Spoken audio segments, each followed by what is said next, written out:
Olá pessoal, e aí, tudo bem? Pronto, sejam todos bem-vindos a mais uma aula com o seu professor aqui, Anderson, certo?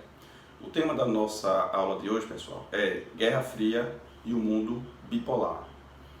Bom, pessoal, a gente precisa citar primeiro qual foi o contexto temporal que aconteceu a Guerra Fria, certo? E fazer aí esse recorte no tempo. Em grande parte do século XX, século passado, foi o palco onde se desenvolveu a famosa Guerra Fria. Mais precisamente, a partir de 1945, o ano que marca o término da Segunda Grande Guerra Mundial, até o ano de 1989, quando houve a queda do Muro de Berlim. O principal símbolo, o maior símbolo, que mais ele retrata o que foi a tão comentada Guerra Fria, certo? Esse assunto é um assunto multidisciplinar, Então eu achei interessante trazer aqui para vocês hoje, certo, pessoal? Bom, antes a gente precisa começar, pessoal, falando onde e quando tudo começou, certo? O ano é 1945, o ano que é marcado aí, por 6 longos anos da grande Segunda Guerra Mundial, de 1939 a 45. Em maio de 1945, a União Soviética ela invade Berlim, a capital da Alemanha, e ela põe fim, certo, ao nazifascismo, E a guerra continua, só que lá, do outro lado do mundo, entre o Japão e os Estados Unidos. E os americanos também, em agosto daquele mesmo ano, lançam as 2 bombas atômicas, lá em Hiroshima e Nagasaki, certo? Pondo fim também à guerra que era chamada de Guerra do Pacífico, O Japão foi o último país que decidiu se render, E aí, agosto de 1945 marca o fim da Segunda Grande Guerra Mundial. E eu estou falando isso por quê, pessoal? Porque a União Soviética e os Estados Unidos, eles foram considerados, os 2 maiores vitoriosos da Segunda Guerra Mundial, certo? Só que esses 2 países, eles passaram a travar, a partir daí, uma outra guerra, um período conhecido como Guerra Fria. E eu vou falar já por que era Guerra Fria, É um pouco diferente esse nome aí, mas vocês vão entender por quê. De um lado você tinha a União Soviética, com todo aquele seu poder militar, certo? Bélico. E do outro lado você tinha também os Estados Unidos, uma potência mundial desde a Primeira Guerra Mundial, e que se consolida na geopolítica do mundo como um todo a partir também de 1945. Eram 2 países muito distintos, Os Estados Unidos, você tem um país que é o símbolo da economia de mercado, símbolo do sistema capitalista, um modelo lá de produção que é baseado no lucro, na livre competitividade, em altos investimentos estrangeiros, a livre concorrência, O modelo de produção era o sistema capitalista. Do outro lado, você tem a União Soviética, e uma política e uma economia totalmente diferente dos Estados Unidos. A União Soviética adotou lá o socialismo, a partir lá da tão famosa Revolução Russa, de 1917. Um Estado onde tinha uma economia planificada, Ou seja, a gente tinha lá, os soviéticos tinham lá a nacionalização dos meios de produção, as indústrias de base, elas pertenciam ao Estado. Tinha também o ateísmo como política de Estado, certo? Era regime de, partido único, O Partido Comunista Soviético.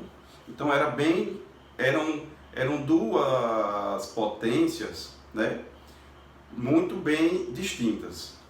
Os Estados Unidos capitalista e a União Soviética socialista, certo? E essas 2 potências, a partir de 1945, elas buscam um poder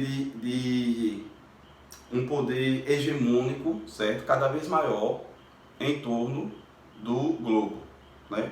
O poder de abrangência, o poder de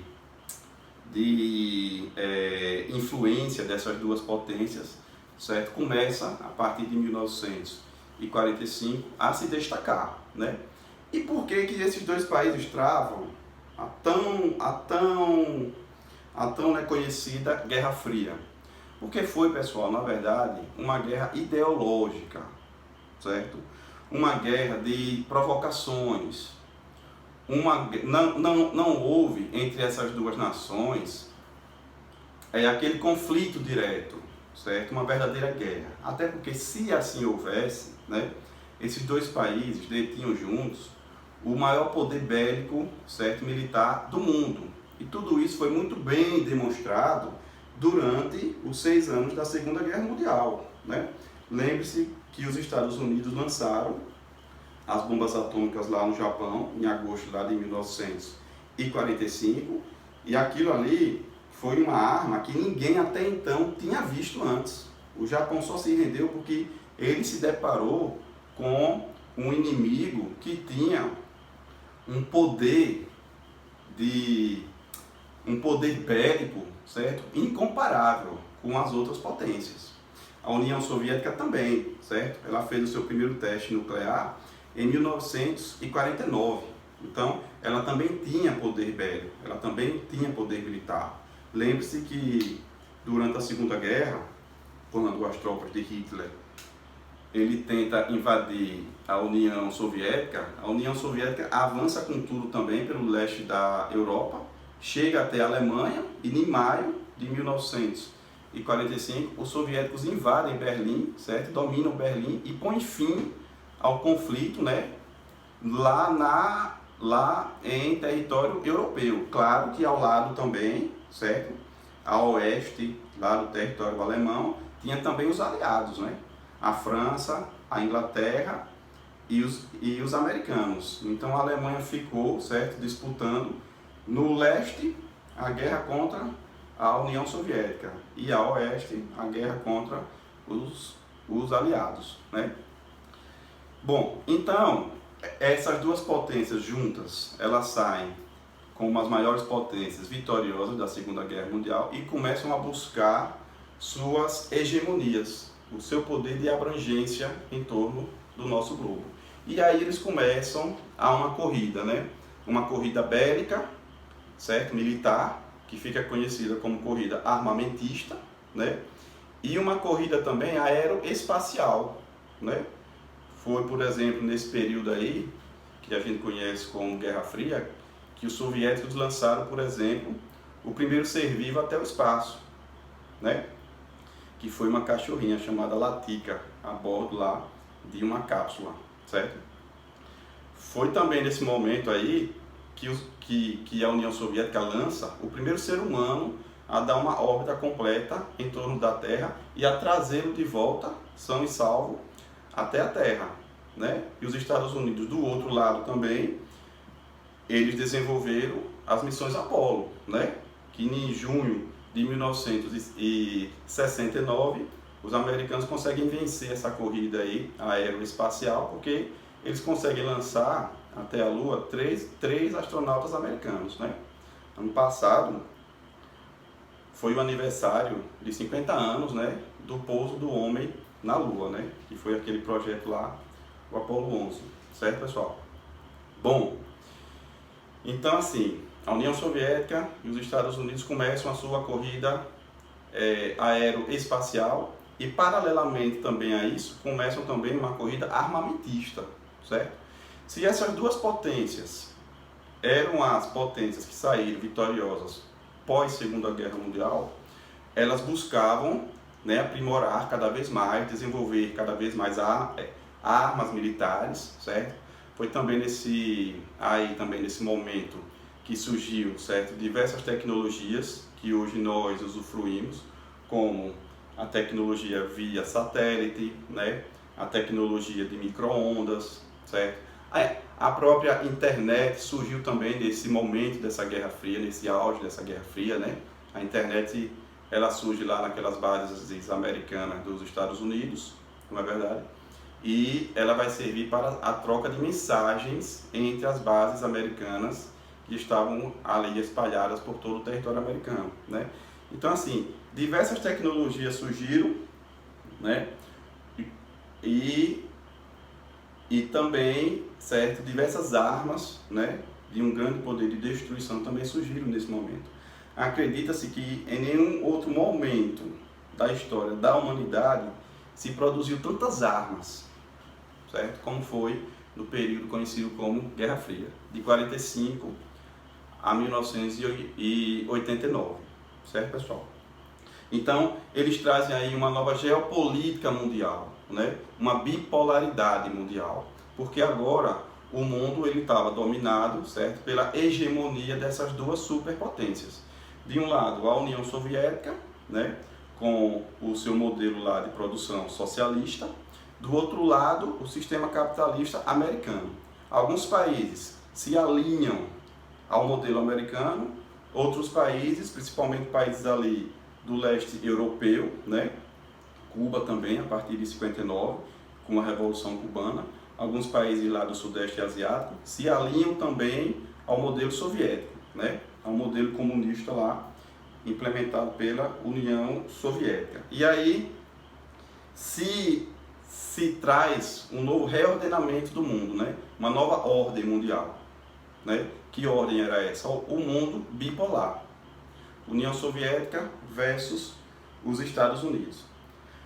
Ela foi chamada Guerra Fria, esse período, né, de 45 a 89, lá do século passado, século 20, foi chamada Guerra Fria porque não houve um conflito direto entre as duas potências protagonistas nesse período aí, né, os Estados Unidos e a União Soviética. Eles não travaram uma guerra direta, porém, eles apoiaram, tanto os americanos como a União Soviética, eles apoiaram diversos outros conflitos militares em outras partes do mundo, onde os atores principais eram outros países, mas que esses conflitos tinham financiamento sim, tinham apoio militar, tinham ajuda financeira dessas duas superpotências. Eu posso citar dois desses conflitos. A Guerra da Península Coreana, né, a partir de 1950, que dividiu a Península Coreana, a Coreia do Sul capitalista, apoiada pelos americanos, e a Coreia do Norte, certo, comunista, né? Posso citar também a famosa Guerra do Vietnã, né? O Vietnã do Sul, apoiado pelos americanos, né? E o Vietnã também do Norte, apoiado pelos soviéticos. E diversos outros conflitos. Nos anos 80, a gente teve a invasão, certo, soviética ao Afeganistão, né? E os insurgentes afegãos, aqueles rebeldes afegãos, eram apoiados pelos americanos, certo? Ou seja, eles não entraram em uma guerra direta, União Soviética e os Estados Unidos, mas eles não deixaram de apoiar, certo? E de financiar outros conflitos envolvendo outros países do mundo, de acordo com os seus interesses, certo, pessoal? Então, eles apoiaram sim outras guerras que houve em outras partes do mundo, certo? Uma forma que os Estados Unidos teve na época, né, pós a Segunda Guerra Mundial, dos americanos consolidarem o seu apoio em algumas partes da Europa, principalmente nos países da Europa Ocidental, aqueles países que já tinham sido apoiados durante a Segunda Guerra Mundial, foi a questão do famoso Plano Marshall, né, que os americanos oferecem aos principais países do bloco dos aliados que tinham lutado contra aquele nazifascismo, né, na Itália e na Alemanha. Os países que se aliaram aos Estados Unidos na Segunda Guerra Mundial, eles tinham sido destruídos, suas infraestruturas, portos, estradas, aeroportos, né? As suas principais cidades tinham sofrido longos bombardeios, certo? Da Itália e também das tropas de Hitler. Porém, após a Segunda Guerra Mundial, os Estados Unidos criam o famoso Plano Marshall, né, que foi um plano de reconstrução dos países que tinham sido arrasados lá na Europa durante a Segunda Guerra Mundial. Esse plano também serve para, primeiro, financiar essa reconstrução desses países lá da Europa. E segundo, certo? E ao lado disso, serviria também para, de um certo modo, consolidar o apoio desses países que eles estavam, certo, recebendo esse financiamento americano. Não era uma ajuda, mas um financiamento. Só que eles tinham também que, em contrapartida, se alinharem, né, ao sistema capitalista, à hegemonia, ao modelo americano lá na Europa. Isso serviria também, de um certo modo, para impedir o avanço do modelo socialista vindo do leste europeu. Essa expressão leste europeu, pessoal, era muito bem utilizada lá no período conhecido como Guerra Fria, quando se queria referir, quando a gente queria, né, assim, fazer uma referência aos países da Europa que estavam alinhados a Moscou, à União Soviética, certo? Ao modelo socialista. Então, a gente falava sempre assim, o leste europeu, aí a gente já sabia que eram aquela parte leste lá da Europa, que era formado por Hungria, certo? Polônia, Albânia, né? A Tchecoslováquia, né? Que nem mais existe, né? Que ela foi, né, dividida após o término da Guerra Fria. E as outras repúblicas, certo? Soviéticas, né? A Ucrânia, Cazaquistão, certo? Belarus, alguns países da Ásia Central. Esses países, certo? Formavam a União das Repúblicas Socialistas Soviéticas, a União Soviética, né? Era a Rússia, mais 15 repúblicas, mais ou menos, 14, 15, certo? Que após esse colapso da União Soviética, em 1991, esses países conquistam sua independência e se tornam países democráticos e agora soberanos e independentes, certo, pessoal? Bom, eu queria destacar também, é muito grande esse assunto, né? Afinal de contas, a gente está falando de um período de quase 50 anos, certo? 45 a 89, né? Então é muita coisa para falar, mas eu ainda consegui, certo, pontuar aqui alguns acontecimentos principais que ocorreram nesse período. As alianças militares. O bloco de países da Europa que estavam alinhados aos americanos, certo? Eles tiveram a ideia de criar um exército, uma aliança militar. Estados Unidos, Canadá, França e o Reino Unido, certo? Juntamente com a Alemanha Ocidental, que era a parte da Alemanha que ela estava alinhada aos Estados Unidos, né? Alemanha Ocidental, ou República Federal da Alemanha. Aliás, República Federal da Alemanha. Bom, esses países, eles se juntaram, certo? E ofereceram parte dos seus exércitos para criar um exército, certo? Uma aliança militar que ela garantisse o não avanço da União Soviética por todo o continente europeu. Essa aliança militar, ela fica conhecida como Organização do Tratado do Atlântico Norte. A sigla dela, OTAN, certo? Foi a aliança militar criada pelos Estados Unidos, Canadá, França, Inglaterra e Alemanha Ocidental para, em um momento, se houvesse uma guerra de novo na Europa, se evitasse o avanço da União Soviética nos outros países da Europa que tinham se aliado aos americanos. Do lado do leste europeu, ou seja, dos países que estavam alinhados com a União Soviética, a União Soviética também cria uma aliança militar, né, que foi o Pacto de Varsóvia. Esse pacto, esse exército, né, ele foi criado lá na capital a Polônia, certo? Varsóvia, e fica conhecido como Pacto de Varsóvia. Então, se o bloco capitalista do mundo, certo, de um certo modo liderado pelos Estados Unidos, tinha a sua aliança militar, a OTAN, Organização do Tratado do Atlântico Norte, Os soviéticos também, junto com aqueles países do leste europeu, criam também o seu próprio exército, a sua aliança militar, que foi o famoso Pacto de Varsóvia, certo, pessoal?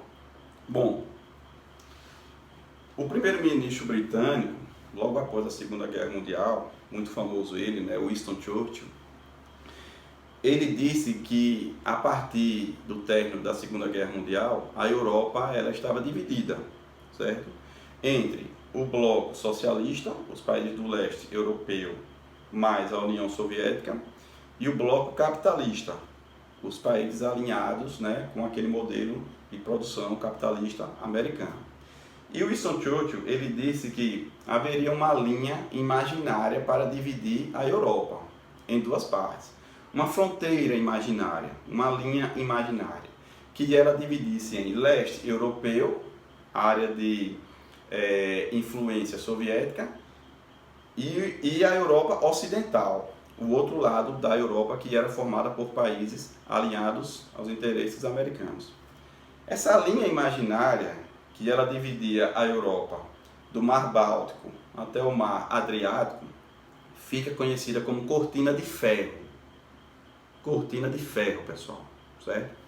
A linha imaginária, certo? Definida e conceituada por Winston Churchill, premier, certo? Britânico, logo após a Segunda Guerra Mundial, e essa linha imaginária serviria para dividir o leste europeu, certo? Socialista, da Europa ocidental capitalista.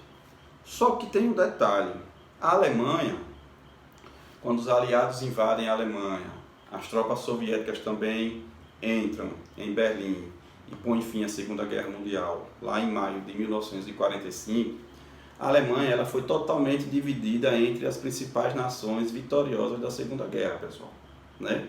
E quais eram essas nações? Os Estados Unidos, que eu já falei, a União Soviética, a França e a Inglaterra, que eram países que, juntamente com os Estados Unidos, formavam o bloco dos aliados, certo? O território alemão foi dividido em zonas de ocupação, certo? O território alemão, de um lado, pertencia aos Estados Unidos, à Inglaterra e à França, e do outro lado, o território alemão ficava sob o controle e a hegemonia soviética.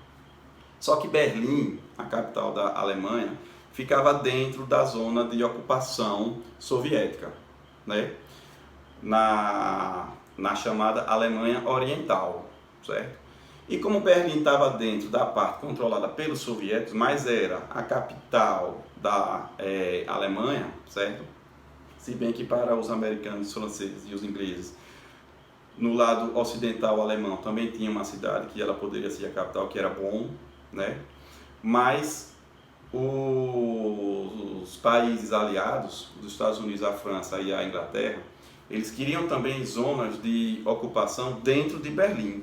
Só que Berlim ela estava dentro da área soviética. Então a cidade de Berlim ela precisou ser também, certo, dividida. Só que era uma cidade, né? Ou seja, como dividir essa cidade? Através de um muro. Então, em 1961, foi construído o Muro de Berlim, pessoal. Esse muro, a gente pode falar dele como o maior símbolo, certo, desse longo período do século XX, que foi a Guerra Fria. Esse muro, na verdade, se a famosa Cortina de Ferro era uma fronteira imaginária, que ela dividia a Europa entre bloco socialista e bloco capitalista, o Muro de Berlim foi uma fronteira concreta, certo? Ele foi um muro construído realmente, estava lá o muro, e dividia Berlim em Berlim Ocidental, certo? E Berlim Oriental, certo? Berlim Oriental adotou, né, o modelo comunista, certo? Sob controle soviético, e Berlim Ocidental fica alinhado aos americanos, à França e aos ingleses, certo, pessoal? Então, o Muro de Berlim, ele é o objeto físico, certo? É o símbolo concreto mais importante, certo, da famosa Guerra Fria. Ele é o símbolo desse período no mundo todo. porque o Muro de Berlim, ele dividia Berlim e as pessoas que moravam de um lado não podiam cruzar para o outro lado, até para visitar os seus parentes. E aí Berlim Oriental, que era controlada pelos soviéticos, era menos desenvolvido. Muitos tentavam migrar, né, pular o muro até Berlim Ocidental, à procura de emprego, certo? Só que esse muro ele era vigiado, ele era controlado, certo? 24 horas, e muitas pessoas morreram tentando atravessar o muro, né? Então, 1961 foi o ano da construção do Muro de Berlim, maior símbolo, certo? Concreto, físico, desse período, esse período conhecido como Guerra Fria, certo, pessoal? E aí cria-se, né, após a Segunda Guerra Mundial, essa República Federal da Alemanha, ou Alemanha Ocidental, certo? Dominada ali por ingleses, franceses e americanos, alinhado a esses países. E cria-se também a famosa República Democrática Alemã, alinhada ao modelo socialista, a União Soviética, certo, pessoal? E aí vem o momento de maior crise, o momento de maior tensão. Por quê? Ao longo desse período, conhecido como Guerra Fria, o mundo tinha um medo, o mundo vivia com um certo pavor de que essas duas potências, os Estados Unidos e a União Soviética, entrassem em uma guerra direta, em um conflito direto, certo? Então assim, eles nunca entraram, e ainda bem, porque muita gente acredita que, com todo o poder militar bélico que essas duas potências tinham, já naquela época, pós Segunda Guerra Mundial, um conflito direto envolvendo essas duas potências poderia representar o fim da humanidade, certo? Uma terceira guerra mundial, o que ninguém queria. Só que esses países, um com medo do outro, eles começaram, logo após a Segunda Guerra Mundial, a construir bases militares ao redor do mundo, né? Essas bases, os americanos têm até hoje, certo? Os russos também têm diversas bases espalhadas pelo mundo até hoje, fruto ainda, resquício ainda, desse período conhecido como Guerra Fria, certo? Em 1962, o único país de todo o continente americano, a única nação de todo o continente americano alinhado a Moscou, aos interesses soviéticos, e adotou aquele modelo comunista, foi Cuba, né? A partir de 1959, com a Revolução Cubana, certo, pessoal?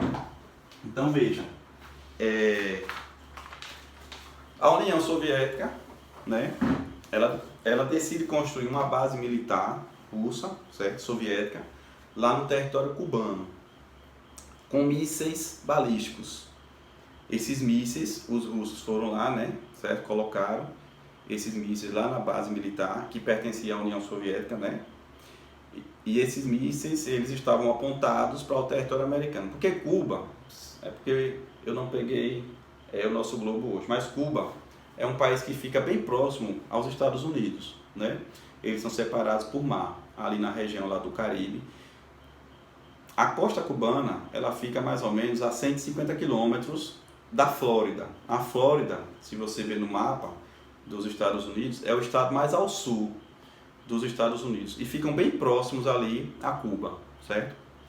Os satélites espiões dos Estados Unidos e alguns aviões militares também fazendo voos de espionagem próximo ali à costa cubana, eles conseguiram ver, certo?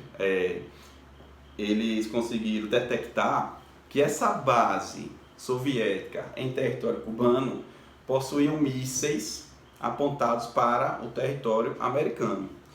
E a União Soviética fez isso porque ela soube depois que na Turquia, que era também um país alinhado aos americanos, tinha uma base lá na Turquia, certo? Lá na região entre a Europa e a Ásia, né? A Turquia ela está em 2 continentes também, assim como a Rússia. Tinha uma base americana lá, certo? Onde tinha mísseis, certo? Balísticos também, apontados para a União Soviética.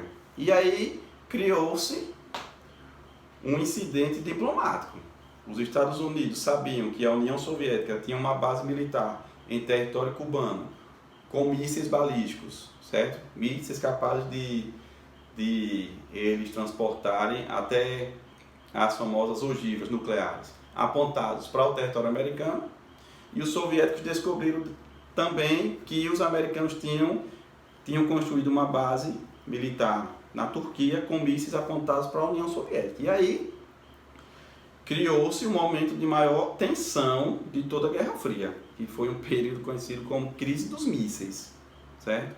Esse período durou apenas 13 dias. Por quê? Ao longo desses 13 dias, o presidente americano John Kennedy, certo?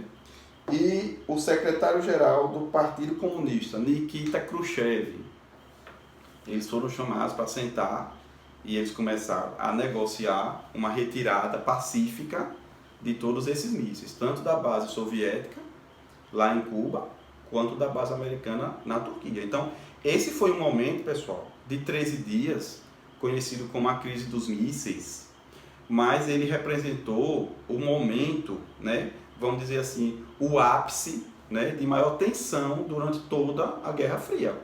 Porque ali muitos acreditavam que era apenas uma questão de quem apertaria o botão primeiro. Se os soviéticos, certo, lançando mísseis até o território americano, ou se os americanos lançando mísseis ao território soviético, partindo lá da base americana na Turquia. Então, esse momento foi um momento de maior tensão,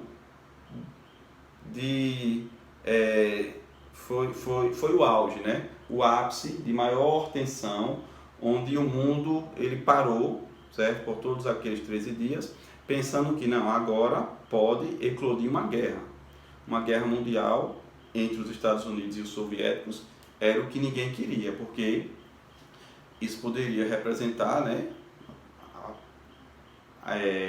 uma destruição total, né, ou mesmo uma terceira guerra mundial, que ninguém queria. Então, ao longo desses 13 dias, o presidente americano John Kennedy senta com o secretário-geral lá do famoso do Partido Comunista Soviético, Nikita Khrushchev. Eles se sentam, negociam, né, uma saída pacífica e, por bem, assim o fizeram, né? Bom, aí, pessoal, a gente entra já na década de 80, né? A União Soviética começa a apresentar alguns problemas na sua economia, né? A economia soviética planificada, né? Eles tinham controle das indústrias de base, as siderúrgicas, a metalúrgica, não é isso? Recursos minerais. Era a nacionalização, né, dos meios de produção. Só que a União Soviética tinha gasto muito com armamento, né? Eles tinham destinado grande parte dos seus recursos ao desenvolvimento de armas, né? E a indústria de bens de consumo da União Soviética era muito frágil, né? Eram mercadorias que não eram de boa qualidade, né? Então, a economia soviética, ela começa a apresentar, certo, fragilidades ao longo dos anos 80. E aí é lançado um programa de abertura comercial, conhecido como a perestroika, a famosa perestroika, né? É uma expressão russa. Foi um programa de abertura comercial, né? Então veja que a partir aí dos anos 80 a União Soviética começa a dar sinais de fraqueza econômica, né? A sua produção. Então eles começam aos poucos um processo de abertura comercial através desse programa conhecido como a perestroika. E surge também um conjunto de diversas reformas políticas, né? Que trouxeram mais liberdade, mais organização política, mais informação, que até então não tinha, que foi a famosa Glasnost, certo? Foram um programa esses dois programas juntos, né? A Perestroika e a Glasnost foram programas tanto de abertura comercial como de abertura política, porque a União Soviética ela estava dando sinais de fragilidade, certo? E de isolamento econômico.